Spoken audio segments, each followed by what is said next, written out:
नमस्कार साथियों, एक बार पुनः आप सभी का स्वागत है दर्पण सिविल सर्विसेज के यूट्यूब चैनल में।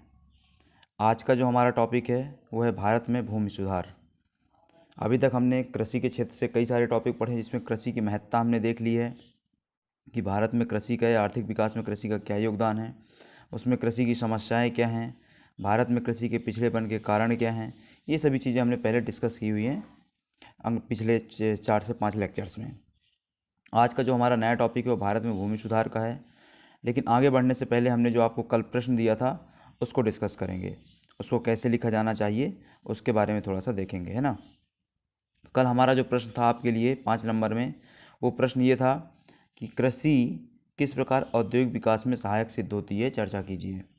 कृषि का औद्योगिक विकास में क्या योगदान है, हमको एग्जैक्टली ये बताना है। इस प्रश्न को इस तरीके से टैकल किया जाना चाहिए। अगर आप इंट्रो देना चाहते हैं तो इंट्रो भी दे सकते हैं, एक सामान्य इंट्रो जो बनाया जा सकता है इसमें, कि देश के औद्योगिक विकास का इंजन कहे जाने वाली भारतीय कृषि औद्योगिक विकास में निम्न प्रकार से सहायक सिद्ध होती है। ठीक है, बहुत एक सामान्य इंट्रो है, हमने उसमें दे दिया कि हमारे यहाँ का जो कृषि कृषि क्या है, हमारे देश के औद्योगिक विकास के लिए इंजन कही जाती है। क्यों? क्योंकि औद्योगिक विकास कहीं ना कहीं डायरेक्टली या इनडायरेक्टली, प्रत्यक्ष अप्रत्यक्ष रूप से कृषि पर निर्भर करता है, क्योंकि वहाँ से उसको क्या है, श्रम का संचालन होता है, वहाँ से उसको पूंजी की प्राप्ति होती है अधिशेष के रूप में। और इसके अलावा क्या है, वहाँ से कच्चे माल की प्राप्ति होती है, कृषि उत्पादों का निर्यात होता है, खाद्य प्रसंस्करण की प्रक्रिया चलती है। ये सब चीज़ें क्या है, कृषि से प्राप्त होती है। इसी कारण कृषि को क्या है, हमारे देश में उद्योग का इंजन कहा जाता है। ठीक है, जिसको हमने इंट्रो बना दिया। अब हम आएंगे हमारे बॉडी पोर्शन में। बॉडी पोर्शन मतलब कि हमारे से जो पूछा गया है कि औद्योगिक विकास में किस प्रकार सहायक सिद्ध होती है, उसको हम यहाँ पर बताएंगे। ठीक है, इसको पॉइंट वाइज बताने का प्रयास कीजिएगा। पॉइंट वाइज बताने में क्या होता है कि उत्तर साफ साफ दिखाई देता है, सामने वाला व्यक्ति कहना क्या चाह रहा है, कहना क्या चाह रहा है, इसमें इसमें सटीकता रहती है। और जो चेक करने वाला रहता है उसको भी क्या है, आपका पॉइंट ढूंढने में ज़्यादा दिक्कत नहीं जाती है ना। जैसे हमने इसमें पहला पॉइंट क्या बताया कि कच्चे माल की आपूर्ति में सहायक होता है। हमारा जो द्वितीयक क्षेत्र है उसके लिए कच्चे माल की आवश्यकता होती है, औद्योगिक क्षेत्र के लिए कच्चे माल की आवश्यकता होती है। तो टोटल कच्चे माल का लगभग 21% कहाँ से आ जाता है, आपका कृषि क्षेत्र से आता है। ये कैसे क्या होता है इसमें, इसको पहले हमने बहुत अच्छे समझा हुआ है कि हमारी जो जूट इंडस्ट्री है, कपास की पूरी इंडस्ट्री है, और हमारा जो खाद्य प्रसंस्करण उद्योग क्षेत्र है, ये सभी क्या है, ये चीनी इंडस्ट्री है ना, ये सभी क्या है, इस पे कृषि पे आधारित उद्योग है, यहीं से इसको कच्चा माल प्राप्त होता है। ठीक है, अगला पॉइंट जो इसमें आ जाएगा वो है निर्यात में सहायक। हमारे देश में जो टोटल निर्यात हो रहा है उसका 2.5% क्या निर्यात किस चीज़ का हो रहा है, कृषि उत्पादों का हो रहा है। ठीक है, कृषि उत्पादों का निर्यात हो रहा है। ठीक है, अगला आता है औद्योगिक निवेश आकर्षण में सहायक। औद्योगिक निवेश आकर्षण, अब आपने जैसे समझा कि कच्चे माल की आपूर्ति हो रही है, कच्चा माल आएगा अगर उस क्षेत्र में, तो वहाँ पे सीधी सी बात है औद्योगिक क्षेत्र का विकास होगा। और उस औद्योगिक क्षेत्र के विकास के लिए पैसा लगता है, पूंजी लगती है, उसके लिए निवेश होगा, है ना। तो टोटल जो निवेश होता है उसमें औद्योगिक क्षेत्र में, उसमें 6% भागीदारी रहती है कृषि क्षेत्र वाले कारण की, है ना। कि औद्योगिक क्षेत्र का टोटल निवेश कृषि क्षेत्र की वजह से कितना होता है, 6% का होता है। एक बड़ा बहुत बड़ा अमाउंट होता है ना। अगला पॉइंट जो आता है वह है कि औद्योगिक उत्पाद हेतु बाजार का। इस पॉइंट को हमने पहले भी समझा हुआ है कि जैसे क्या है, हमारा जो औद्योगिक क्षेत्र है वहाँ पे कई सारे उत्पाद बन रहे हैं जिनको अल्टीमेटली कहाँ प्रयोग किया जाता है, कृषि के क्षेत्र में प्रयोग किया जाता है। जैसे क्या है, वहाँ पे उर्वरक बन रहा है, बीज बन रहा है, कृषि के संबंधित यंत्र बन रहे हैं, उन सभी का प्रयोग अल्टीमेटली कहाँ होने वाला है, कृषि के क्षेत्र में होने वाला है। ठीक है, तो कृषि क्षेत्र क्या है, औद्योगिक क्षेत्र के लिए एक तरीके से बाजार उपलब्ध करवाता है। ठीक है, अगला आता है कृषि अधिशेष से पूंजी निर्माण होता है, जिससे क्या है, निवेश में वृद्धि होती है। अब हमने इस पॉइंट को पहले भी डिस्कस किया कि कृषि में अल्टीमेटली क्या होता है, किसान को कुछ ना कुछ फ़ायदा होता है। उस फायदे से मतलब अधिशेष से क्या होता है, उसका पूंजी निर्माण होता है, और उस पूंजी का अल्टीमेटली फिर क्या है, कृषि में या औद्योगिक क्षेत्र में क्या होता है, निवेश होता है। ठीक है, तो इस प्रकार से भी औद्योगिकरण को बल मिलता है।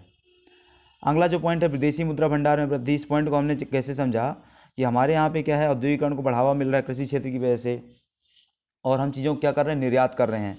तो आपको निर्यात में क्या होगा, विदेशी मुद्रा की प्राप्ति होगी। विदेशी मुद्रा की प्राप्ति होगी, इससे क्या होगा, हमारा विदेशी मुद्रा भंडार में वृद्धि होगी। अब अगर आज की तारीख में बात करें तो भारत का दुनिया में 5वां स्थान चल रहा है विदेशी मुद्रा भंडार में, है ना। विदेशी मुद्रा भंडार में दुनिया में 5वां स्थान चल रहा है, लगभग $600 बिलियन के ऊपर क्या है हमारा भंडार चला गया है। ठीक है, तो ये विदेशी मुद्रा भंडार में इस प्रकार से वृद्धि में सहायक होता है कृषि। अगला है खाद्य प्रसंस्करण उद्योगों में सहायक। खाद्य प्रसंस्करण उद्योगों में सहायक, हमने इस पॉइंट को पहले भी समझा होगा। उद्योगों में जो निवेश हो रहा है उसका एक बड़ा अमाउंट आजकल कृषि से आधारित, जो कृषि पर डायरेक्टली आधारित उद्योग है, खाद्य प्रसंस्करण उद्योग, उस पर निवेश हो रहा है।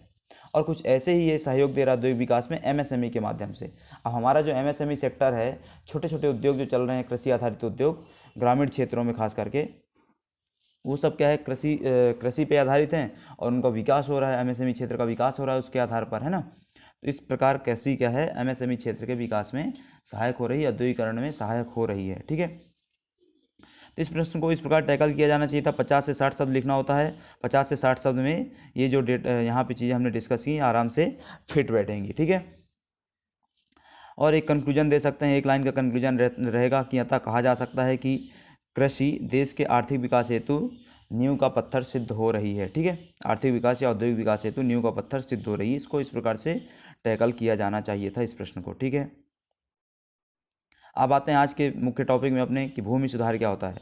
सबसे पहले समझते हैं भूमि सुधार क्या होता है। तो ये भूमि सुधार एक ऐसी प्रक्रिया होती है जिसमें आप भूमि में कुछ सकारात्मक परिवर्तन करते हैं। ठीक है, भूमि में कुछ सकारात्मक परिवर्तन करते हैं ताकि आपके उत्पादन में वृद्धि हो सके, किसानों को लाभ अधिक से अधिक प्राप्त हो सके। ठीक है, भू संबंधों में कुछ ना कुछ सुधार किया जाता है। परिभाषा के तौर पर देखेंगे तो क्या है कि कृषि की परंपरागत संरचना में प्रत्यक्ष हस्तक्षेप, डायरेक्ट आप वहाँ पे कुछ न कुछ हस्तक्षेप कर रहे हैं, उसके द्वारा होने वाले सकारात्मक परिवर्तन को भूमि सुधार कहते हैं। अर्थात भू संबंधों में सुधार के द्वारा कृषि क्षेत्र में निहित संभावनाओं के समुचित दोहन को सुनिश्चित किया जाता है। आप भू संबंधों में सुधार करते हैं, भूमि सुधार करते हैं ताकि उसमें जो संभावनाएं हैं उसके उत्पादन की, उनको सभी को समुचित दोहन किया जा सके, पूर्ण क्षमताओं का प्रयोग किया जा सके। ठीक है, अब इसका उद्देश्य क्या होता है, सामान्य उद्देश्य होते हैं। पहला क्या है कि कृषि में जो विद्यमान विसंगतियां उनको दूर करेंगे हम। कृषि में विसंगतियां किस प्रकार की विद्यमान होती हैं, सीमित जोत क्षेत्र होता है, हमने डिस्कस किया हुआ कि जो औसत जोत क्षेत्र है हमारे देश में 0.1 हेक्टेयर है टोटल जनसंख्या के मध्य, और कृषकों की जनसंख्या के मध्य 1.15 हेक्टेयर है। तो ये समस्या है। दूसरा भू स्वामित्व की समस्या है। तीसरा भू उत्तराधिकार की समस्या है। चौथा काश्तकारी सुधारों की समस्या है ना। काश्तकारी सुधार, ये सब पॉइंट आगे समझेंगे क्या क्या ये चीज़ें हैं। मध्यस्थों की भूमिका है और आधुनिकीकरण कम हो रहा है, इसकी समस्या है ना। अब इसमें दूसरा जो उद्देश्य आता है वो है कृषि उत्पादकता बढ़ाना। पहला पॉइंट तो क्या हो गया, भू संबंधों में सुधार करना, भू विसंगतियों में सुधार करना। दूसरा आ जाता है कृषि उत्पादकता बढ़ाना। इससे क्या होगा, हमारी जो सामाजिक समस्याएं हैं, कुपोषण की और खाद्यान्न की या खाद्य सुरक्षा की, इसको कहे समाप्त किया जा सकता है। तीसरा है सामाजिक आर्थिक न्याय की स्थापना करना। सीधी सी बात है, आप भू संबंधों में सुधार करेंगे, लोगों के पास भूमि का वितरण होगा, तो इससे क्या है, सामाजिक आर्थिक न्याय की स्थापना होगी। ठीक है, और आखिरी पॉइंट है, आखिरी उद्देश्य है कि बिचौलियों के परजीवी वर्ग को समाप्त करना। बिचौलियों का परजीवी वर्ग क्या है, जो मध्यस्थ होते हैं, जिनको सामान्य तौर पे क्या बोलते हैं, मिडिल मैन या दलाल लोग जो होते हैं, ये तो क्या है, इनका कुछ कृषि भूमि वगैरह होती नहीं, कृषि करते नहीं, तो ये क्या किसान के पैसे में पल रहे होते हैं, उनके लिए बिचौलियों का काम करके। ठीक है, तो उस वर्ग को भी समाप्त किया जाना चाहिए भू सुधारों के माध्यम से। तो ये इसके क्या होते हैं, एक बड़े स्तर पर उद्देश्य होते हैं। अब भू सुधारों में आगे बढ़ने से पहले हमको ये देखना आवश्यक है कि कृषकों का हमारे देश में वर्गीकरण कैसे किया जाता है। ठीक है, कृषकों को किस किस आधार पर बांटा गया। तो कृषकों को जो हमारे देश में समान तौर पर बांटा जाता है, वो उनके पास भूमि कितनी है, जमीन कितनी है, उसके आधार पर बांटा जाता है। ठीक है, उस आधार पर बांटते हुए उनको 5 कैटेगरी में रखा जाता है: सीमांत कृषक, लघु कृषक, अर्ध मध्यम कृषक, मध्यम कृषक और वृहद कृषक। अब जो सीमांत कृषक होते हैं उनके पास 0.1 से 1 हेक्टेयर के मध्य भूमि होती है। जो लघु कृषक होते हैं उनके पास 1 से 2 हेक्टेयर के मध्य भूमि होती है।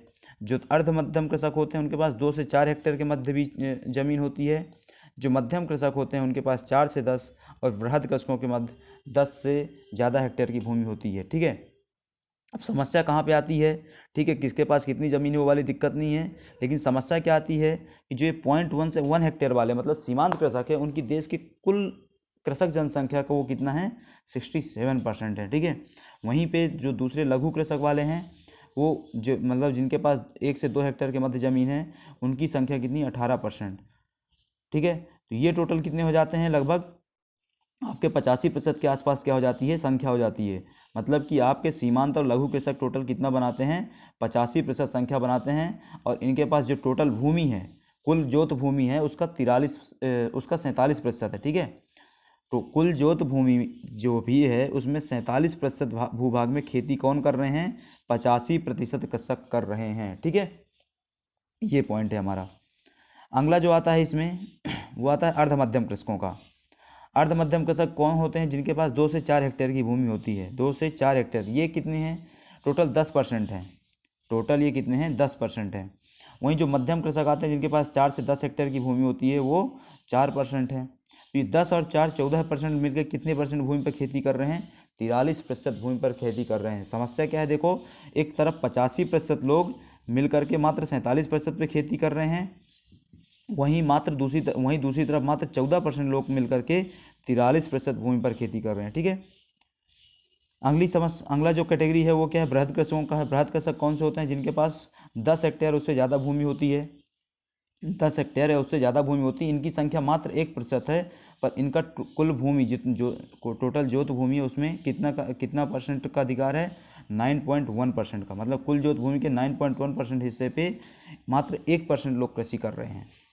ठीक है, तो ये क्या है, आपके भू सुधारों कृषकों का वर्गीकरण है। ठीक है, ये जो पाई डायग्राम दिया हुआ है, ये जो हमने यहाँ डेटा टेबल में लिखा उसी को पाई डायग्राम में लिखा हुआ है। आप इसको एग्जाम वगैरह में लिखने में प्रयोग कर सकते हैं। ठीक है, अब आता है अगला कि भू सुधारों हेतु सरकार द्वारा क्या क्या प्रयास किए गए। सरकार द्वारा जो भू सुधार हेतु प्रयास किए गए उसको हम 2 तरीके से देखेंगे। पहला, एक चरणबद्ध तरीके से कि अलग अलग टाइम पीरियड में कौन कौन सुधार किए गए, और दूसरा क्या आ जाएगा उसमें कि आयामों के आधार पर। ठीक है, आयामों के आधार पर मतलब कि संस्था का सुधार क्या किए गए और तकनीकी सुधार क्या किए गए, इसको समझते हैं। ठीक है, इसमें पहला आ जाता है संस्थागत में मध्यस्थों की समाप्ति। यहाँ सब आगे लिखा हुआ है, आप चाहेंगे तो बाद में पढ़ सकते हैं। ठीक है, इसको सबसे पहले आ जाता है यहाँ पे संस्थागत में मध्यस्थों की समाप्ति। मध्यस्थों की समाप्ति में क्या काम किया गया, उसके तहत जो हमारी पुरानी प्रथाएं चली आ रही थी, इजारेदारी, जमींदारी, महलवाड़ी, रैयतवाड़ी प्रथाएं, इन सबको क्या किया गया, समाप्त कर दिया गया। ठीक है, इन सभी प्रथाओं को समाप्त किया गया, ये चीज़ हो गई। दूसरा आता है इसके तहत कृषि भूमि का पुनर्संगठन। कृषि भूमि का पुनर्संगठन, कृषि भूमि के पुनर्संगठन के तहत 2 काम किए गए, चकबंदी किया गया, हथबंदी किया गया, और तीसरा एक काम और किया गया, वो क्या था, सहकारी कृषि का। ठीक है, अब यहाँ पे समझ लेते हैं हथबंदी क्या होती है। हमने इस चीज़ को पहले भी समझा हुआ है पुराने लेक्चर्स में कि सरकार जब देश आज़ाद हुआ तो हमने एक समस्या पाई कि यहाँ पे जो बड़े कृषक थे, ज़मींदार लोग जो थे, उनके पास बहुत ज़्यादा ज़मीन थी, 200, 250, 500 हेक्टेयर के आसपास ज़मीन रखते थे, एकड़ में, है ना। तो सरकार ने इस समस्या को ख़त्म करने के लिए क्या किया, हथबंदी कानून लागू किए। हथबंदी कानून के तहत क्या किया गया कि अपर कैप लगा दिया गया कि आप इससे ज़्यादा भूमि नहीं रख सकते। मान लो कि बोल दिया कि आप 50 एकड़ से ज़्यादा भूमि कोई भी किसान अपने पास नहीं रख सकता। मतलब शेष भूमि जो एक्स्ट्रा रहेगी उसको सरकार अपने नियंत्रण में लेकर के जो भूमिहीन कृषक हैं उनके मध्य क्या कर देगी, उसको वितरित कर देगी। ठीक है, ये जो हथबंदी कानून थे पश्चिम बंगाल, केरल, आंध्रा, यहाँ थोड़ा अच्छे तरीके से लागू हो पाए, लेकिन शेष भारत में क्या रहे, कानून विफल रहे, है ना। इस कारण भूमि सुधार भी एक तरीके से हमारा विफल रहा। अगला आता है चकबंदी। चकबंदी के तहत क्या किया गया, तो छोटे छोटे, हमने इस चीज़ को पहले भी समझा हुआ, कल ही समझा था इसको हमने, कल के लेक्चर में, कि मान लो समझो ये कोई एक बड़ा गांव है, यहाँ पे एक कृषक रहता है इस गांव के मध्य में, उसकी ज़मीन का एक छोटा सा टुकड़ा इधर है, एक ज़मीन का छोटा सा टुकड़ा इधर है। तो सरकार ने इसके तहत क्या प्रयास किया, चकबंदी के तहत, कि इसके दोनों छोटे टुकड़ों को मिला करके एक जगह उसको आवंटित कर दिया जाए। मतलब ज़मीन के छोटे छोटे टुकड़ों को मिला करके एक बड़ा जोत, उसको एक बड़े भू जोत में परिवर्तित कर देना। ठीक है, ताकि किसान के लिए वो क्या बन सके, लाभप्रद बन सके। ठीक है, परिभाषा में भी यही लिखा हुआ है कि छोटे छोटे टुकड़ों में बिखरी हुई कृषि भूमि को कृषक के गांव या घर के समीप आपस में अदला बदली के द्वारा अपेक्षाकृत बड़े टुकड़े में परिवर्तित करके उसे कार्य के अधिक सुगम एवं लाभप्रद बनाया जाना। ठीक है, ताकि वो ज़्यादा से ज़्यादा हरित क्रांति से लाभान्वित हो सके। ये हुआ कृषि भूमि के पुनर्संगठन। हम देख रहे हैं उसके तहत जो तीसरा काम किया गया वो क्या था, सहकारी कृषि का काम किया गया। इसके तहत क्या हुआ, तो सहकारी खेती मतलब क्या होता है, अब समझो कि ये गांव है, यहाँ पे एक छोटा सा आधा हेक्टेयर, 1 हेक्टेयर का एक किसान का भूमि, एक्स किसान की भूमि है, उसी के बगल में वाई किसान की उतनी भूमि है, उसी के बगल में जेड किसान की उतनी भूमि है। अब तीनों कृषि कर रहे हैं, तीनों उसमें अपनी पूंजी लगाएंगे, निवेश करेंगे, है ना। तीनों अलग, चूंकि अलग अलग निवेश कर रहे हैं तो उसमें क्या है, खर्चा ज़्यादा बैठता है, लागत ज़्यादा बैठती है, उत्पादन उतना ज़्यादा होगा नहीं तो फायदा हो नहीं सकता। तो इसके तहत क्या कॉन्सेप्ट लाया गया कि तीनों कृषक अपनी ज़मीन को क्या कर लें, मिला लें खेती करने के लिए, और उसमें अपनी जो निवेश करने वाले थे उसको भी मिला लें, ठीक है। और उसके बाद मतलब कि अपनी श्रम पूंजी सभी को वहाँ पे एक साथ निवेशित करें और फिर उत्पादन करें। इससे क्या होगा, उनकी लागत में कमी आएगी और उत्पादकता में वृद्धि होगी। तो यही है सहकारी कृषि की, उसमें लिखा हुआ है हमारे पॉइंट में कि सहकारी खेती का तात्पर्य उस संगठन से है जिसमें किसान परस्पर लाभ के उद्देश्य से स्वेच्छापूर्वक, परस्पर लाभ वहाँ रहेगा और स्वेच्छापूर्वक हमने देखा कि आपस में वो काम कर लें, ठीक है। अपनी भूमि, श्रम और पूंजी, भूमि का भी शेयर करेंगे, पूंजी का भी शेयर करेंगे और श्रम का भी शेयर करेंगे, एकत्रित करके सामूहिक रूप से खेती करते हैं, ठीक है। इसका अर्थ क्या होता है, इसका अर्थ अनिवार्य रूप से भूमि को मिलाना और संयुक्त रूप से खेती करना, ठीक है। स्वैच्छिक रूप से पर अनिवार्य रूप से मिलाना पड़ेगा और संयुक्त रूप से आपको खेती करना पड़ेगा। फिर उसमें जो भी प्रॉफिट होगा, लाभ मिलेगा, उसको आपको आपस में अपने शेयर के हिसाब से बांटना पड़ेगा, इक्विटी के हिसाब से बांटना पड़ेगा, ठीक है। तो ये क्या था आपका पूरा भूमि का पुनर्संगठन संबंधी था, ठीक है। अगला आता है तकनीकी सुधार। इसमें हमको इस पॉइंट को हमने पहले भी समझ चुके हैं कि बीज में कैसे सुधार हुआ, कि उसमें प्रमाणिक बीज, जेनेटिक बीज ये सब लाए गए। उर्वरक में कैसे सुधार हुआ, नीम कोटेड यूरिया लाई गई और आपका जैविक खाद वगैरह इंट्रोड्यूस की गई। सिंचाई में ड्रिप स्प्रिंकल तकनीकें लाई गई। इस पॉइंट को हम पहले भी समझ चुके हैं, ठीक है।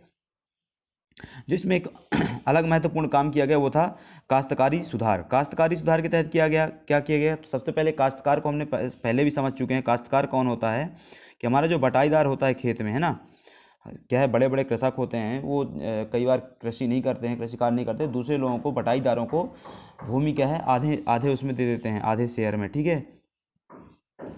अब होता क्या है, इसमें दिक्कत क्या जाती है, इसमें लगान वगैरह बहुत ज़्यादा वसूले जाते हैं, काश्तकारों को स्वामित्व तो नहीं मिलता, काश्तकारों को पूरा शेयर नहीं मिलता है उस उपज का, ठीक है। ये दिक्कतें जाती हैं। तो इसमें सुधार क्या किया गया, तो लगान का नियमन किया गया। जो लगान वसूली जाती थी, जो ब्याज वसूली जाती थी, उसका नियमन किया गया, मतलब फिक्स कर देगा, आप 5%, 6%, 7% ज़्यादा नहीं वसूलेंगे, ठीक है। दूसरा, काश्तकारों को स्वामित्व। अब कोई काश्तकार है, कोई बटाईदार है, एक ही खेत में लगभग 20-25 साल से काम कर रहा है, तो उसको क्या है, उस ज़मीन में कुछ ना कुछ अधिकार भी मिलना चाहिए। जैसे अभी क्या हुआ, सरकार ने एक योजना लॉन्च की है, स्वामित्व योजना, ठीक है। स्वामित्व योजना का उद्देश्य क्या है कि जो जो लोग किसी सरकारी भूमि में 20-25 वर्षों से रह रहे हैं, तो उसको उस भूमि का क्या दे दिया जाएगा, पट्टा दे दिया जाएगा, वो ज़मीन उनके नाम हस्तांतरित कर दी जाएगी। सेम चीज़ यहाँ पे भी एक कॉन्सेप्ट है कि अगर कोई कृषकहीन क्या है, कृषकहीन क्या है, भूमिहीन कृषक है, वो उसमें खेती कर रहा है लंबे समय से, तो उसको भी उस ज़मीन का क्या मिलना चाहिए, हिस्सा मिलना चाहिए, उसका स्वामित्व मिलना चाहिए, ठीक है। और अगला क्या है, बटाईदारों के हितों की रक्षा करना। अब इसमें एक दिक्कत क्या जाती है कि अगर कोई बटाईदार है, उसको रबी सीजन में क्या दे दी जाती, भूमि दे जाती खेती करने के लिए, लेकिन जैसे ही अगला खरीफ सीजन आता है उसको भूमि से निष्कासित कर दिया जाता है, ठीक है। तो ये सब दिक्कतें जाती हैं बटाईदारों के संबंध में। उसको अपनी उपज का बराबर शेयर नहीं मिलता है, मतलब उसको क्या है, अपनी उपज का 50% हिस्सा मिलना चाहिए, पर इसमें दिक्कत जाती है, वो बराबर शेयर नहीं मिलता है ना। तो ये सब क्या किए गए, भूमि सुधारों के तहत ये कदम उठाए गए, सरकार द्वारा ये प्रयास किए गए, ठीक है। इसके अलावा हाल ही में कुछ जो प्रयास हुए, सुधार हुए, उनको द्वितीय चरण के सुधार बोला जाता है। उसमें क्या किया गया, भूमि का मानचित्रीकरण किया गया। भूमि के मानचित्रीकरण के तहत क्या किया गया कि आजकल आपकी जो भी ज़मीन है उसको आप ऑनलाइन देख सकते हैं। उसमें आप क्या करना होगा, सरकार का जो डेटा है, जहाँ पे भूमि का मानचित्रीकरण किया गया, जिस पोर्टल में, वहाँ पे आप जाएंगे, वहाँ पे अपना खसरा नंबर वगैरह डालेंगे और आपको अपनी ज़मीन पूरी दिखने लग जाएगी, ठीक है, आपकी डिटेल के साथ, जिसके भी नाम पे है उसके साथ, ठीक है। तो ये सरकार ने क्या कर दिया है, भूमि सुधारों के तहत भूमि का मानचित्रीकरण कर दिया। दूसरा, भूमि अधिग्रहण में सुधार किया गया। अब हमने देखा, जैसे उदाहरण के लिए मान लो अभी क्या हुआ, सरकार की एक बहुत बड़ी परियोजना चली आ रही थी लगभग 50-60 वर्षों से, वो था सरदार सरोवर डैम, ठीक है। सरदार सरोवर डैम कहाँ, गुजरात में बन रहा था। उसके तहत क्या होता है, आप डैम बना रहे हैं नदी में, तो वहाँ पे जो आसपास का जो क्षेत्र होने वाला है डैम की वजह से डूब क्षेत्र कहलाने वाला है। तो मतलब जो वहाँ लोग रह रहे हैं आसपास, उनको क्या करना पड़ेगा, आपको दूसरी जगह क्या करना पड़ेगा, बसाना पड़ेगा, है ना, दूसरी जगह लेके जाना पड़ेगा, और आप क्या कर रहे हैं, उनकी भूमि का अधिग्रहण कर रहे हैं। अब भूमि अधिग्रहण में समस्या क्या जाती है कि जिसकी भूमि, आप जिस किसान की भूमि ले रहे हैं उसको सही कीमत नहीं मिल पाती। जैसे अगर सड़क बनाने के लिए ज़मीन ली जा रही है तो उसको सही कीमत नहीं दी जाती सरकार के द्वारा, पहली चीज़। दूसरी चीज़, भूमि को अधिग्रहित तो कर लिया जाता है लेकिन उसका 5 से 6 वर्ष, 7 वर्ष, 8 वर्ष तक कोई उसमें कोई प्रोजेक्ट चालू नहीं होता है। तो एक तरीके से वो भूमि क्या हो जाती है, किसी काम की नहीं जाती, बंजर हो जाती है, और बाद में हो सकता है प्रोजेक्ट कैंसिल हो जाए। ये दिक्कतें जाती हैं। तो इसके तहत क्या सुधार किया गया, भूमि अधिग्रहण कानून लाया गया। भूमि अधिग्रहण कानून के तहत ये फिक्स कर दिया गया कि आपको, किसान को, मतलब बाजार रेट जो भी चल रहा होगा भूमि का, उसके तहत क्या किया जाएगा, उसको भुगतान किया जाएगा, पहली चीज़। दूसरी चीज़, साथ ही क्या बोल दिया गया कानून में कि अगर 5 वर्षों तक उस भूमि का प्रयोग नहीं किया जाता है तो उस भूमि को पुनः किसान को हस्तांतरित कर दिया जाएगा। ठीक है। अगला जो सुधार किया गया वो है पट्टा देने का सुधार, है ना। पट्टा दिया गया मतलब कि वही स्वामित्व देने की बात की गई, स्वामित्व दिया गया कृषकों को। ठीक है। तो ये क्या किए गए, भूमि सुधारों के तहत कदम उठाए गए। यहाँ पे जो भी लिखा हुआ है आपके काम का है, देख लीजिएगा, हमने इसको पूरा ऊपर डिस्कस कर लिया है। ठीक है। इसके अलावा तकनीकी सुधार जो हमने देखे बीज, उर्वरक और सिंचाई में, वो हमने ऊपर डिस्कस कर लिया था। तो ये थी आज की आपकी क्लास। अब आगे आपके लिए कल का जो प्रश्न रहेगा उसको डिस्कस कर लेते हैं। प्रश्न रहेगा आपका 5 नंबर के लिए कि कृषि समस्याओं के समाधान हेतु सरकार द्वारा किए गए तकनीकी प्रयासों को लिखिए। सरकार ने कृषि समस्याओं के समाधान हेतु कौन कौन से तकनीकी प्रयास किए हैं, तकनीकी कदम उठाए हैं, उनको आपको लिखना है 5 मार्कर में। ठीक है। आज का वीडियो यहीं समाप्त होता है। वीडियो समाप्त करने के पहले 2 जानकारी देना आवश्यक है। पहला, हमारे द्वारा प्री की टेस्ट सीरीज चलाई जा रही है। प्री की टेस्ट सीरीज के तहत आपको क्या है, प्रतिदिन 25 प्रश्न दिए जाते हैं और उनका डिस्कशन हमारे इसी यूट्यूब चैनल में उपलब्ध करवाया जाता है। ठीक है। इसके अलावा हमारे द्वारा हमारा मेंस का 75 डे का प्रोग्राम चल रहा है। 75 डे मेंस प्रोग्राम के तहत प्रतिदिन आपको मेंस के क्वेश्चन दिए जाते हैं और फिर उनका डिस्कशन उसी दिन शाम को हमारे यूट्यूब चैनल में अपलोड किया जाता है। आप चाहें तो इन दोनों टेस्ट सीरीज का लाभ उठा सकते हैं। और बाकी आपका मेंस का इकोनॉमिक्स के लिए पूरा सब्जेक्ट चल ही रहा है। ठीक है। आज की क्लास यहीं ख़त्म करते हैं, मिलते हैं आपसे अगले लेक्चर में। धन्यवाद।